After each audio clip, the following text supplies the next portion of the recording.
Seterusnya, kita membincangkan soalan 5. Following details of a single acting, single cylinder and reciprocating pump are given as below. So LP maksudnya kita kata panjang piston adalah 500 mm, diameter of piston 125 mm. Kemudian kita ada length of suction pipe 5 meters dan kita ada diameter of suction pipe 100 mm. Kita ada length of delivery pipe dan delivery diameter ialah 100 mm. Kemudian kita diberi nilai head, pressure head, iaitu atmospheric head adalah 10.2 meter, suction head adalah 3 meter dan delivery head adalah 10 meter. So ini sebenarnya reflect berkenaan dengan berapa tinggi air yang disedut dan berapa tinggi air yang dihantar keluar. Okey, dengan beranggapan bahawa friction factor, saya rasa pada fluid mekanik 1 pelajar telah mengira dengan menggunakan nilai F. Oleh itu di dalam soalan ini kita ringkaskan nilai F tersebut kepada 0.02. So nilai F di sini akan berubah-ubah mengikut soalan. So katakan dalam soalan ini nilai F adalah 0.02 for both suction and delivery pipe. Diberi juga safe minimum head is 2.4 meter. Neglect slip and calculate maximum permissible speed and energy required to drive the pump if an air vessel is provided on the delivery side very close to the cylinder. Okay, dalam soalan ini kita akan cuba untuk melihat bagaimana untuk kita mengira berkenaan dengan kehadiran ataupun apa yang berlaku sekiranya air vessel dipasang berdekatan dengan piston pump kita.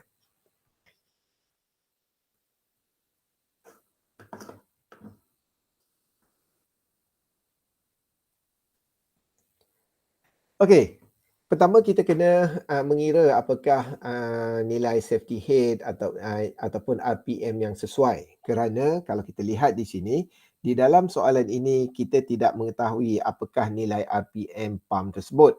Dan saya rasa pelajar pun dah nampak bila ada perkataan safety minimum head di sini dan soalan yang pertama adalah menceritakan tentang maximum permissible speed. Oleh itu, kita perlu mengira apakah RPM yang sesuai untuk sistem ini. So, diketahui bahawa rumus yang melibatkan safety head ni adalah ini. So, maknanya safety head telah diberikan di dalam soalan. Sama juga dengan atmospheric head ditolakkan dengan suction head dan ditolakkan dengan acceleration head. Dan diketahui bahawa acceleration head di sini adalah sama dengan LS over G, A over A, S dan R omega. Di sini nilai A di sini adalah mewakili dengan nilai A P, maksudnya cross sectional untuk piston. Okey. Dan sekali lagi di sini sebenarnya ada kuasa 2. Okey, saya terlupa letak untuk typo. So ada kuasa 2 dan pelajar perlu faham kenapa kuasa 2 ini diletakkan. Ini kerana kita kata kuasa 2 ini dia kerana nilai A adalah sama dengan pi d square over 4. Dan apabila kita membahagikan nilai A untuk piston dengan nilai A untuk suction diameter, suction pipe. So nilai pi over 4 kita boleh abaikan kerana ia adalah nilai yang sama.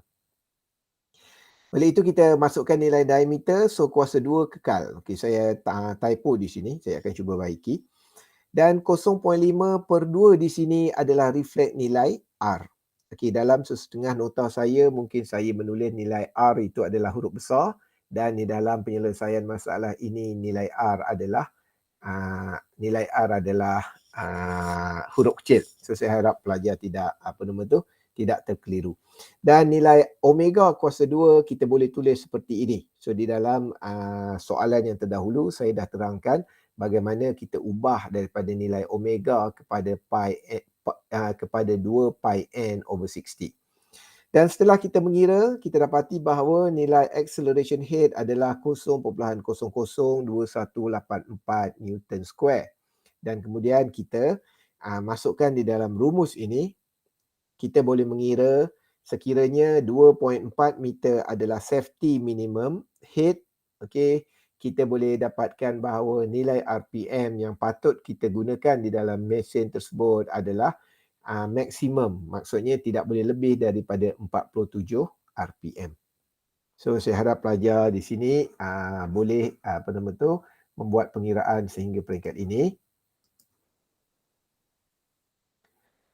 Okey, so kemudian kita perlu mengira power. So di dalam mengira power, rumus power yang paling common ialah rho GQH. So rumus ini kita telah belajar daripada fluid 1 masuk ke fluid 2 dan seterusnya di dalam tajuk ini juga kita masih lagi menggunakan rumus yang sama, iaitu power sama dengan rho GQH. Okey, tetapi di dalam soalan ini kita dapat melihat bahawa sistem ini mempunyai halangan yang banyak. So halangan itu apa? Kalau kita melihat daripada soalan di sini, kita dapat tahu bahawa ia perlu overcome berkenaan dengan friction pada suction dan juga friction pada delivery. Dalam masa yang sama akan berlaku acceleration head untuk suction dan acceleration head untuk delivery. Dan dalam masa yang sama kita kata ada berlaku friction. Oleh itu, saya harap pelajar dapat lihat semula bagaimana di dalam nota saya ada tunjukkan satu rumus yang panjang berkenaan dengan pengiraan power yang melibatkan dengan friction loss. Okey, tetapi di sini kita selesaikan secara satu persatu, iaitu nilai rho GQ di sini kita kata kita boleh mengira dengan mudah, tetapi kita menghadapi masalah untuk menentukan nilai H. Kerana nilai H di sini kita kata adalah total ketinggian air ataupun total halangan yang perlu dilawan oleh aliran tersebut. Okey, di dalam kes ini kita perlu nilai total H di sini merupakan hasil tambah suction head, iaitu ketinggian air daripada permukaan air sehinggalah titik tengah piston pump di bahagian sedutan, di bahagian suction. Kemudian delivery head, iaitu ketinggian air daripada titik tengah piston ke permukaan yang dihantar oleh air ataupun ketinggian air yang dihantar oleh pump. Kita juga perlu melawan dengan friction pada suction. Okay, maknanya sepanjang aliran air di suction pipe kita perlu ambil kira, dan kita juga perlu mengira apakah rintangan yang berlaku pada delivery pipe. So ini adalah 4 parameter yang perlu kita masukkan di dalam pengiraan kita. Okey, untuk suction pipe dan juga delivery pipe, ini suction head dan juga delivery head, kita kata agak mudah kerana apa? Ia adalah straightforward daripada data yang diberi. Okey, tetapi berkenaan dengan nilai friction pada suction dan juga friction pada delivery, kita perlu mengira pada dengan menggunakan rumus. Okey, di sini yang saya terangkan sebelum ini, oleh kerana berlaku fluctuation di dalam aliran pada reciprocating pump. Okey, kita tahu air akan kadar air akan berubah-ubah, oleh itu kita menggunakan rumus secara average. Okey, so average untuk friction pada suction, pelajar boleh refer kepada nota. Ia boleh ditulis sebagai 2/3 F LS over DS 1/2G A over AS R omega square. So A di sini adalah A piston sebenarnya. Okey, so kalau kita masukkan semua nilai, kita boleh dapati bahawa friction pada suction ialah 1.25 meter. Doktor? Ya, saya. Kalau kita total kan terus jadi 20 Tak boleh ke? Suction and delivery 20 pipe tu awak nak sekali masukkan sebab kat dia mana? punya size dan F dia sama kan.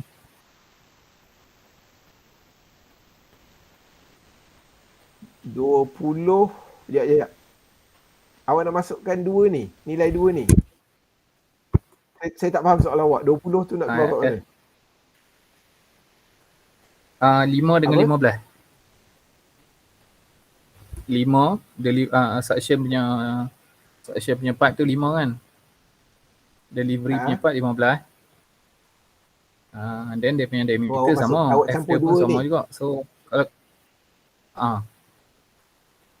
Okey, so nanti kita tengok. Okey. Okey, kat situ yang sebenarnya awak tak boleh nak campur kerana kita masuk kepada next page lah. Okey, kerana kita ada air vessel sebenarnya. Kan tadi dalam soalan dia kata kat sini, dia kata kita kena kira, so sekiranya air vessel is provided on the delivery side very close to the cylinder. Membawa maksud kalau kita ada piston kat sini, kat sini kita kata suction, kat sini kita kata delivery. Tetapi very close, maksudnya mungkin kat sini kita ada air chamber. Air vessel katakan. Jadi kita kata oleh kerana air vessel ni berada dekat pada delivery di sini, ia telah menyebabkan aliran di dalam delivery pipe yang ini bertukar daripada fluctuate tu, maksudnya daripada yang kita belajar gambar rajah seperti itu kepada steady flow sebenarnya. Oleh itu pengiraan dia tidak lagi boleh menggunakan rumus ini. Tidak lagi boleh menggunakan rumus ini. Itu yang berlaku sebenarnya. Okey. Kalau anda kata tidak ada air vessel, mungkin betul jawapan awak kalau kita menggunakan panjang L tu adalah 20. Okey, tetapi cara saya menyelesaikan masalah reciprocating pump selalunya saya akan menyelesaikan berdasarkan rumus. Maknanya kalau rumus ni ada 4 parameter yang perlu kita cari, saya akan mencari satu persatu. Itu cara saya menyelesaikan masalah lah secara matematik. Okey. Kemungkinan boleh. Kalau katakan tiada air vessel, awak nak terus lamsamkan L tu sama dengan 20, kemungkinan boleh lah. Okey, boleh So, tetapi di dalam soalan ini, kita kata kita tak boleh pengiraan kerana kita dapati bahawa air vessel terletak dekat dengan dekat dengan piston dan menyebabkan aliran pada delivery pipe berubah menjadi steady flow. Oleh itu kita kena mengira friction yang ada di dalam delivery pipe itu dengan menggunakan pengiraan loss in pipe seperti yang kita belajar dalam fluid mekanik 1. Jadi kalau kita lihat di sini kita perlu mengira losses untuk delivery pipe dengan menggunakan rumus ini. So rumus ini saya rasa pelajar telah tahu bahawa losses HL sama dengan F L over D V square over 2G. So jadi kita kata yang sebenarnya dia sama, cuma penulisan dia saya menggunakan UD, maksudnya velocity untuk delivery pipe.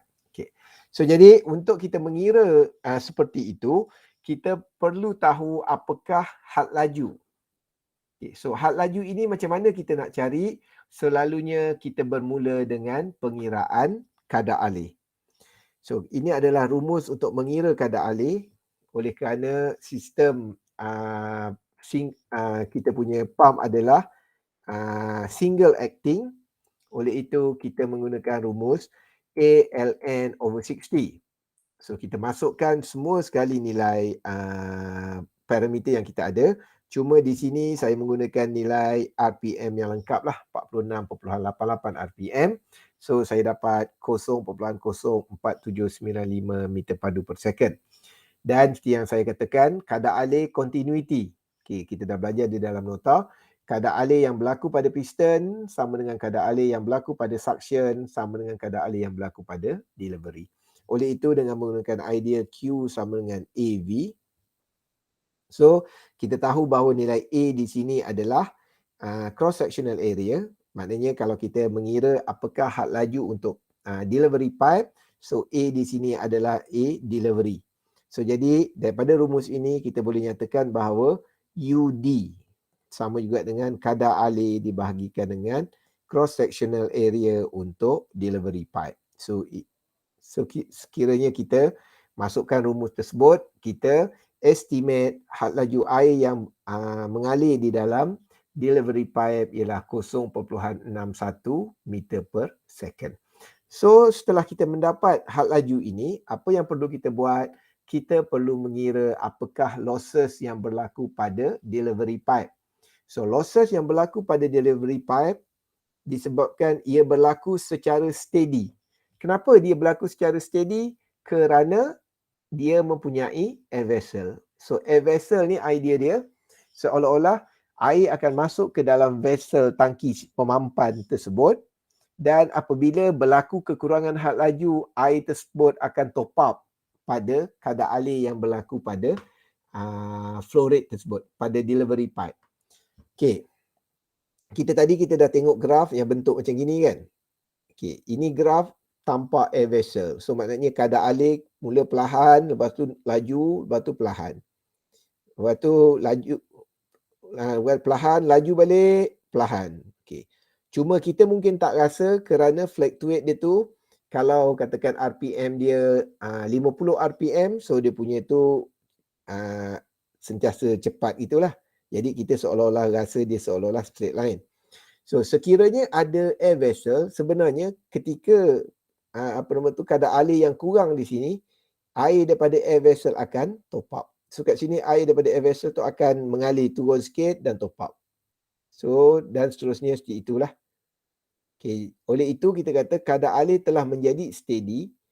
So kalau kadar alir telah menjadi steady, flow behavior akan sama seperti flow in pipe, seperti yang kita belajar di dalam fluid mekanik 1. Oleh itu, friction yang dirasai oleh aliran tersebut juga sama dengan friction seperti flow in pipe. Oleh itu, rumus yang perlu kita gunakan untuk mengira friction pada delivery adalah sama seperti cara kita mengira friction di dalam tajuk flow in pipe. So jadi rumus dia adalah F L over D U square over 2G. Kita masukkan semua nilai tersebut dan kita boleh dapat ia sekitar 0.0569. So jadi kalau kita tengok kat sini, pipe sepanjang 5 meter, sekiranya kita tidak letak air vessel, ia menghasilkan friction 1.25 meter. Dia menghasilkan friction head. Tetapi sekiranya kita letak air vessel, walaupun pipe tersebut panjang 15 meter, ia baru menghasilkan 0.069 meter head of friction. Jadi kalau kita semak balik nota berkenaan dengan air vessel, memang benarlah kehadiran air vessel sebenarnya dapat menghasilkan nilai friction yang lebih rendah. Oleh itu, kita teruskan pengiraan kita untuk mengira total head. So total head kita campurkan semua sekali. So kita ada suction head, kita ada delivery head, kita ada friction in suction pipe, friction in delivery pipe. Kita campurkan semua sekali. So kita mendapat total 14.3069 meter. Kita masukkan di dalam rumus power di sini. So kita boleh mendapat ia sekitar 673 watt.